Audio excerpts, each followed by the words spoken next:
Columbia Network takes pleasure in bringing you Suspense.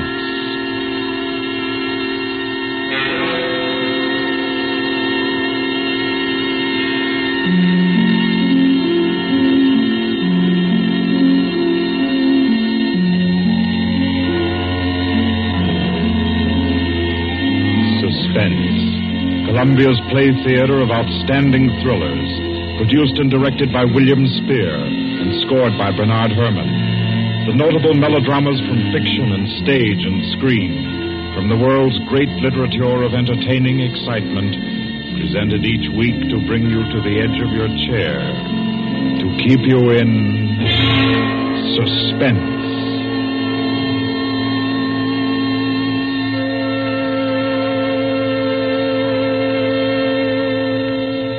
Tonight's adventure in suspense is from the pen of Dorothy Sayers. She called it The Cave of Ali Baba. Like the tale told by Scheherazade, a distinguished ancestress in the storytelling art, Miss Sayers' thriller deals with 40 thieves and with 2 magic words. For your uneasy listening, then, Suspense presents The Cave of Ali Baba.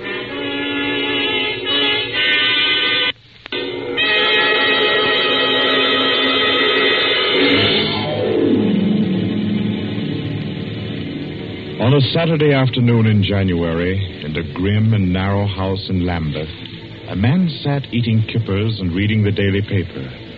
He was smallish and spare, with brown hair rather too regularly waved and a strong, brown, pointed beard. His double-breasted navy blue suit, his socks, tie, and handkerchief were all scrupulously matched, and his brown boots just a trifle too highly polished. He did not look a gentleman, not even a gentleman's gentleman. Yet there was something about his appearance which suggested that he was accustomed to the manner of life in good families. Superior butler, perhaps, yet not old enough to be retired. A footman who had come into a legacy, yes. He had just finished eating, and he was sipping his coffee when a slight noise at the front door caught his ear. Swiftly, too swiftly for a quiet little man sitting eating kippers and reading his paper on a Saturday afternoon, he sprang up. He dashed through the small hallway and he flung the door open. Of course, no one in sight.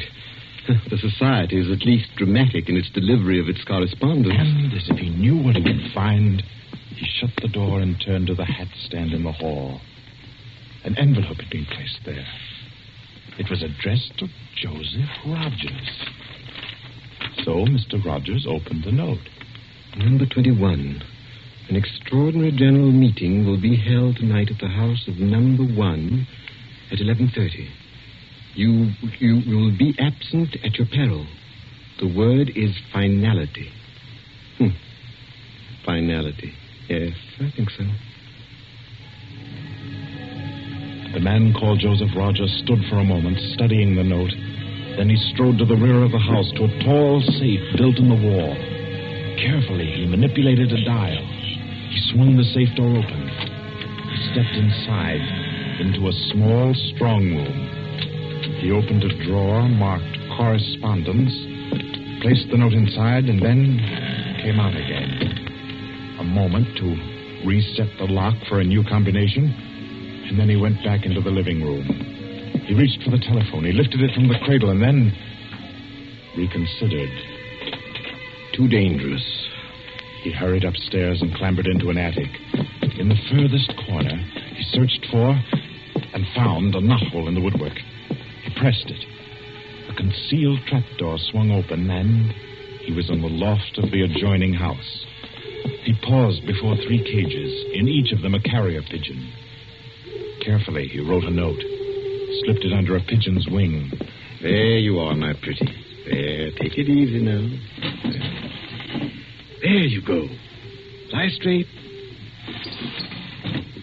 4:30. I'll send another pigeon at 5 and the third at 6. I should have my answer by 9:30 at the latest. Oh, I forgot one thing most important. Mr. Rogers moved through the trapdoor. back into the attic of his own house, and once again he stood before the tall safe built in the wall. He opened the door, stepped into the strong room, moved for a moment quietly in the dark, and then spoke gently. Now, be good, my sweetheart. I'm depending on you. Open sesame. Come on now, old thing. Open sesame. Open sesame. That's better. That's very much better.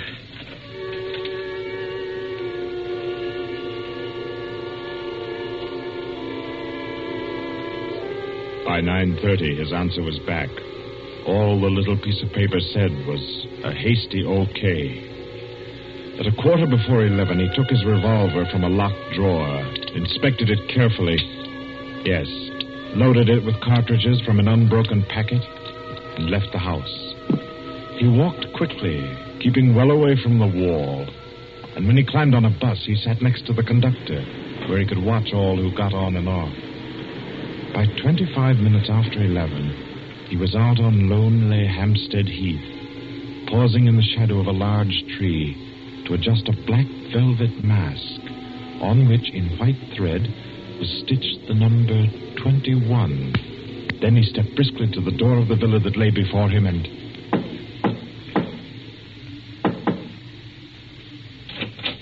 What is it? Finality. Come in. Go right on through. Number 1 will check you in. Right.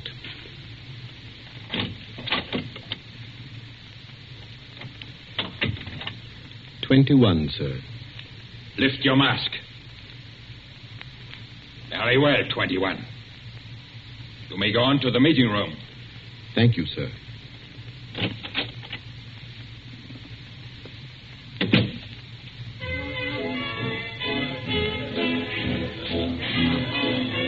The room of the villa in which Mr. Rogers now stood was a large one, a brilliantly lighted room. There was a gramophone in one corner blaring out a jazz tune.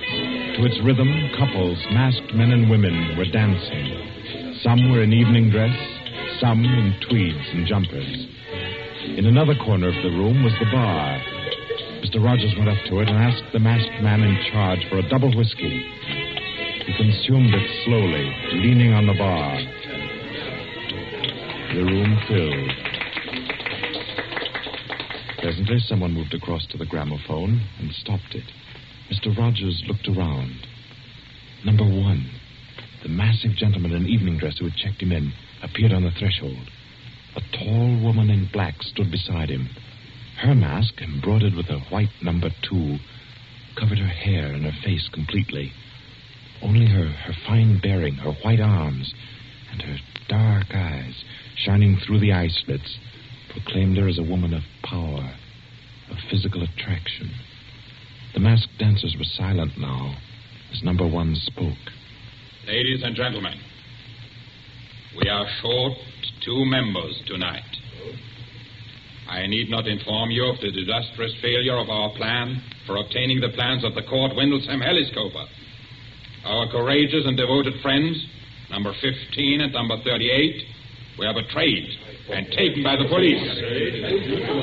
Some of you might fear that under examination these 2 would break down and give away our society. There is no need for such a fear. I gave the usual orders, and their tongues have been silenced. Their defense will be discreetly compensated in the usual manner. I call upon number 12 and 34 to undertake this agreeable task. They will attend me at my office for their instructions after the meeting. Will the numbers I have named kindly signify by raising their hands that they are able and willing to perform this duty? Thank you. Ladies and gentlemen, please take your partners for the next dance. The gramophone struck up again. Mr. Rogers turned to a girl near him in a red dress. She nodded, and they slipped into the movement of a foxtrot. The couples gyrated solemnly and in silence. Their shadows were flung against the blinds as they turned and stepped to and fro. The girl in red spoke to Mr. Rogers. What's happened? I'm frightened, aren't you? feel as if something awful was about to happen. It does take one a bit short. Number one's way of doing things. But it's safer like that. Oh, those poor men. Don't talk in, please. You know the rules. Sorry. In silence, the dance continued. And then it came to an end. And then when it had finished, the dancers came again to where number one sat and waited with tense eagerness for him to speak. Ladies and gentlemen, you may wonder why this extraordinary meeting has been called. The reason is a serious one. The failure of our recent attempt was no accident. The police were not on the premises that night by accident. We have a traitor amongst us. This last failure was not the first. You'll remember the unfortunate way in which the affair of the Dinglewood pearls turned out. And there were others. However, I am happy to say that our minds can now be easy. All these troubles have been traced to their origin. The offender has been discovered and will be removed. The misguided member who introduced the traitor to our ranks will be placed in a position where his lack of caution will have no further ill effects. There's no cause for alarm. Ladies and gentlemen, please take your partners for the next dance.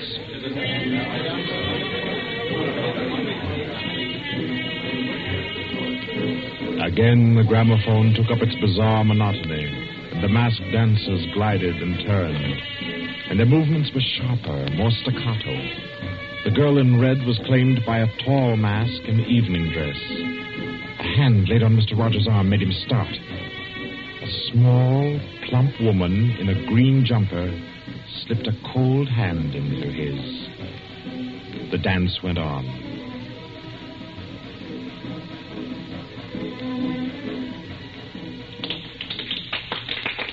When it stopped, everyone stood detached, stiffened in expectation. The endless interval was over. Number one raised his voice. Ladies and gentlemen, you will no doubt wish to be relieved of the questions on your mind. I will name the persons involved. Number 37. No. Silence. I swear I never. Silence! You have failed in discretion. You will be dealt with. If you have anything to say in defense of your folly, I'll hear it later. Sit down. Number 37 sank down upon a chair. He pushed his handkerchief under the mask to wipe his face. Two tall men closed in upon him. The rest fell back. Ladies and gentlemen, I will now name the traitor. Stand forward. Number 21.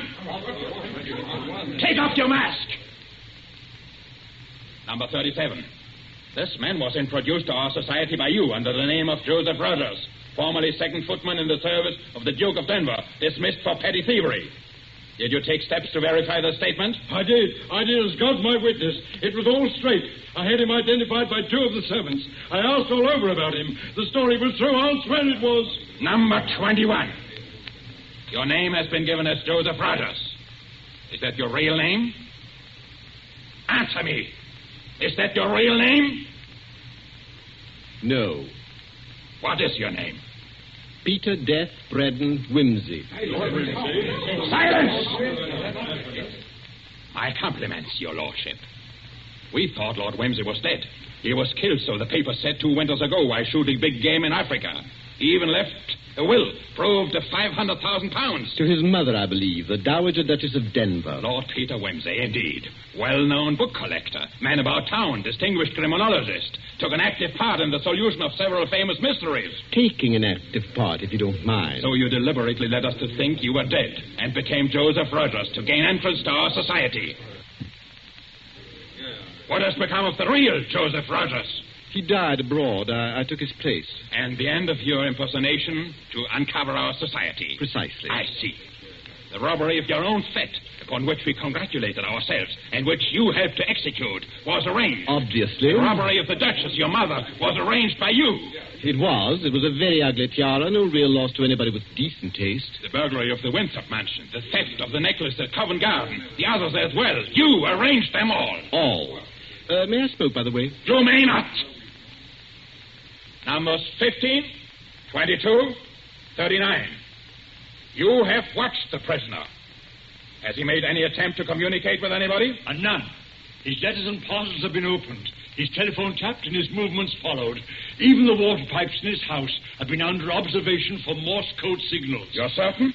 Absolutely. Then we may be sure that he has been alone in this adventure. Well, ladies and gentlemen, please take your... Very well. Take the prisoner away. And be sure you explain carefully to him first the manner of his death. I am sure he'll enjoy it. Wait, at least you can let me die decently. Take him away. Stop, I have something to say, something to sell. We make no bargains with traitors. No, but listen. Do you think I haven't thought of this? I'm not a fool. I've left a letter. To whom? To the police. If I don't return tomorrow, it'll be opened. It's a bluff. The prisoner sent no letter. He's been strictly watched for months. I left the letter before I came to Lambeth. Then it can't contain no information of any value. Oh, but it does. The combination of my safe. Indeed? Has this man's safe been searched? Yes. What did it contain? No information of importance, sir. An outline of our organization, the name of the house, nothing that can't be altered and covered before morning. And did you investigate the inner compartment of the safe? You hear what he says, did you? He's trying to bluff. There is no inner compartment. I hate to contradict you, but I'm really afraid you must have overlooked it. And what did you say was in the compartment, if it does exist? The names of every member of this society with their addresses, photographs, and fingerprints. How did you say you contrived to get this information? By doing a little detective work on my own. But you've been watched. True, the fingerprints of my watches adorn the first page of the collection. That statement can be proved? Certainly. The name of number 40, for example... Stop! If you mention names here, you would certainly have no hope of mercy. Bring the prisoner to my office. Ladies and gentlemen, take your partners for the next dance.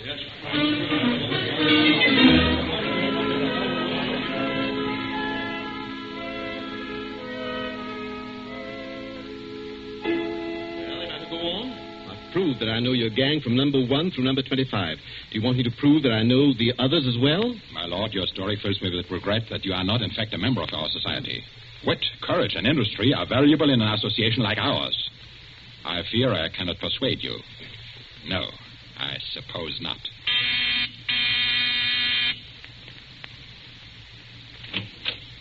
Yes? Ask the members kindly to proceed to the supper room.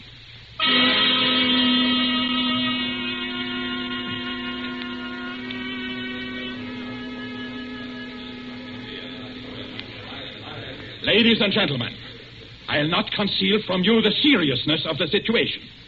The prisoner has recited to me 25 names and addresses which were thought to be unknown except to their owners and to me. There has been great carelessness. Fingerprints have been obtained. He showed me some photographs of them. He tells me that the book of names and addresses is to be found in the inner compartment of his safe, together with certain letters and papers stolen from the houses of members, and several objects with fingerprints. I believe he tells the truth. He offers the combination of the safe in exchange for a quick death. I think his offer should be accepted. What is your opinion, ladies and gentlemen? The combination is known already. Fool! This man is Lord Peter Whimsey, a scientist of crime. Do you think he will have forgotten to change the combination? Oh, I say give him the promise. Time's getting short. You agreed? It's a bargain, Whimsey. What is the combination?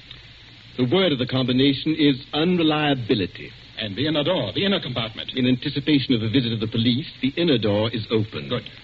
Number 12 and 36. You'll go to the prisoner's house and... Why should any more members be That's right.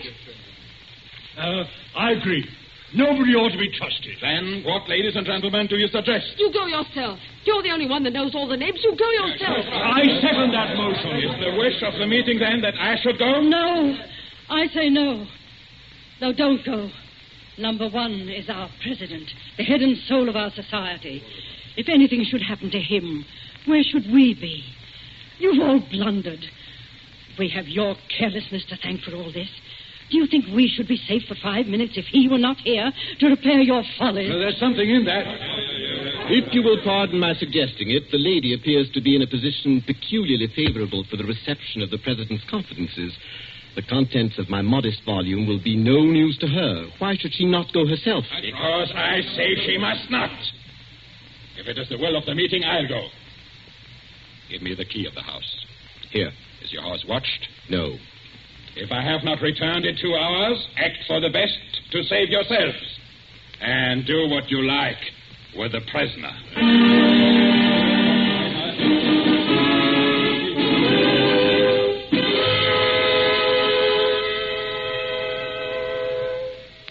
The president has been gone 2 hours. Traitor! What's happened to him? How should I know? Perhaps he's looked after himself and gone while the going was good. Liar! Oh. He'd never do that. What have you done with him? Speak, or I'll make you speak. I can only form a guess, madam. I'm afraid that your president may quite inadvertently have left the door of the inner compartment closed behind him, in which case... Yes? Well, let me explain the mechanism of my safe. The inner compartment has 2 doors. The outermost opens outward with an ordinary key. Oh, do you think that the president is so stupid as to be caught in an obvious trap? Undoubtedly, he will have wedged open that inner door. Undoubtedly, madam. But the sole purpose of that inner door is to appear to be the only one. Hidden behind the hinge of that door is another, a sliding panel, also left open. Inside the compartment is the big, heavy ledger containing all the information about this society. This ledger lies on a steel shelf. Do I make myself clear? Oh, yes, go on. The steel shelf is balanced on a concealed spring. When the weight of the book, the ledger, is lifted, the shelf rises almost imperceptibly, and in rising it makes an electrical contact. Now, let me draw a picture. Your president steps into the inner compartment, sees the book, takes it up, anxiously to examine to see if it's the right one. The shelf rises, the electrical contact is made, and the steel panel behind him slides into place. He's trapped. You devil! What is the word that opens the inner door? Quick, the word. Do you remember the story of Ali Baba and the 40 Thieves? Uh-huh. Well, when I had this safe constructed, my mind went back, well, call me sentimental if you will, to my childhood. The words that open the door are open sesame.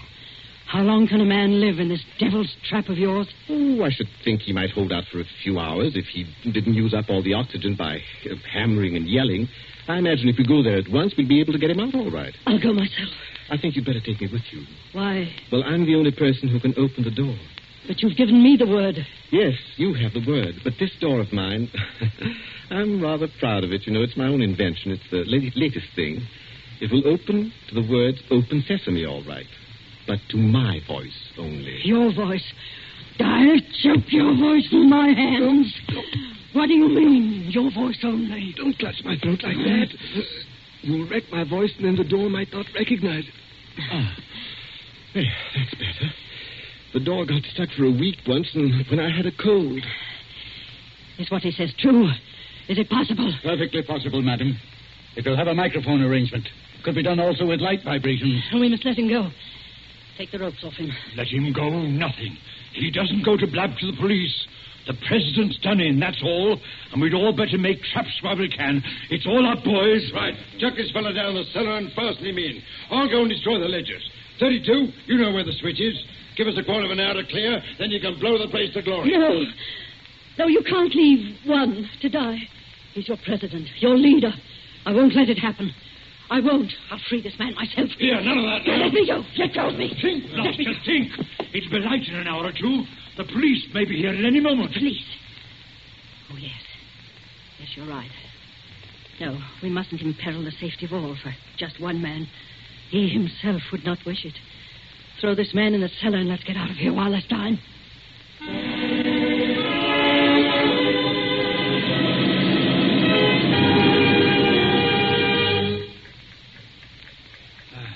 Here. This is good enough. Leave him here. Right. Let's go. Hey, you chaps. Yeah, should have gagged him. I say, it's lonesome down here in this cellar. You might at least leave the light on. Don't worry about the dark. That ticking you here is the time fuse for the bomb that's going to blow out this place. It's all set. You won't have long to wait. Not long.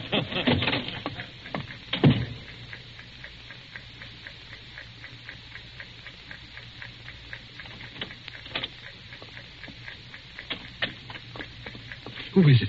Who's there? Hold still, so I can cut the ropes. Well, it isn't two. My compliments, madam, on your loyalty to your president. Quick. They've set the time fuse. The house is mine. Follow me as fast as you can. Number 1 must be saved. And only you can do it. Well, how did you manage to... There's no time for questions. Get up and follow me. You will release him. You promise. I promise. But I warn you, madam, that this house is surrounded. When my safe door closed, it gave a signal to Scotland Yard. All the members of the society are taken. Never mind them. Here, outside. Quick.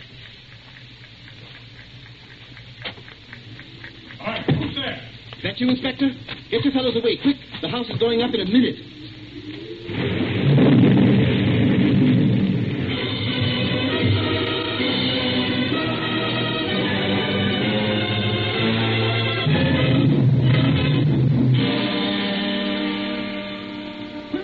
Lord Whimsey! It's Inspector Parker, old man. Are you all right? I'm a bit winded. What happened, Inspector? Oh, about half a dozen of them got blown up. The rest we bagged. Hurry. We must hurry. Who's this? One of the gang. She's called number 2. We must save him. We must. Golly, I clean forgot the gentleman in the safe. Parker, where's your car? It's down the lane. Send one of your men down to get it. Right. Johnson, bring that car here. Yes, sir. I've got the number 1 of the whole company quietly asphyxiating at home. I promised we'd get back and save him. He's the bloke that we've been wanting. The man at the back of the Morrison case and the Hope Wilmington case and hundreds of others.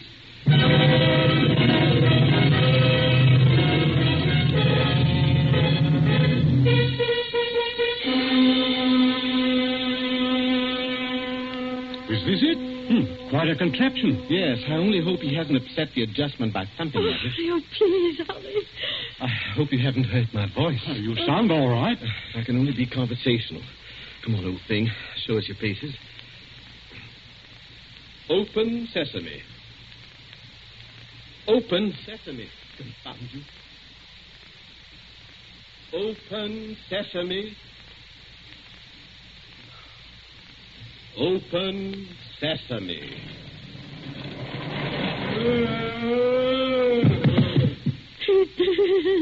Let me see. No, he's not. He'll live to stand his trial.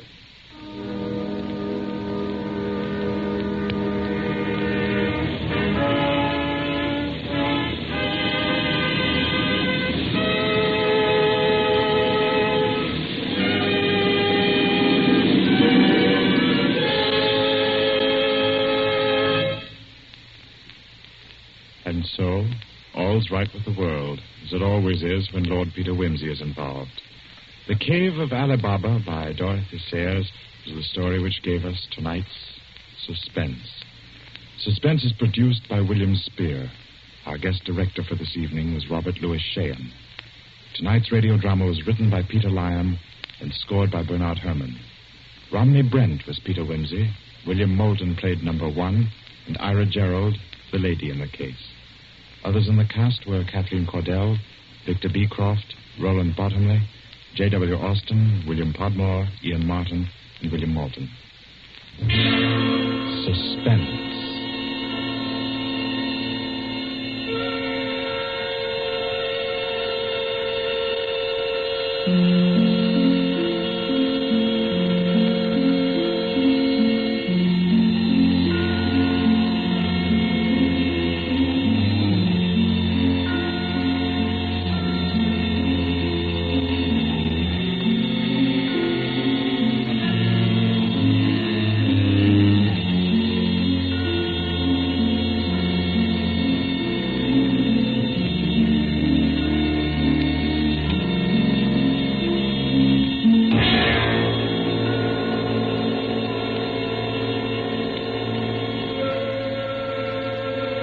This is Barry Kroger, and This is the Columbia Broadcasting System.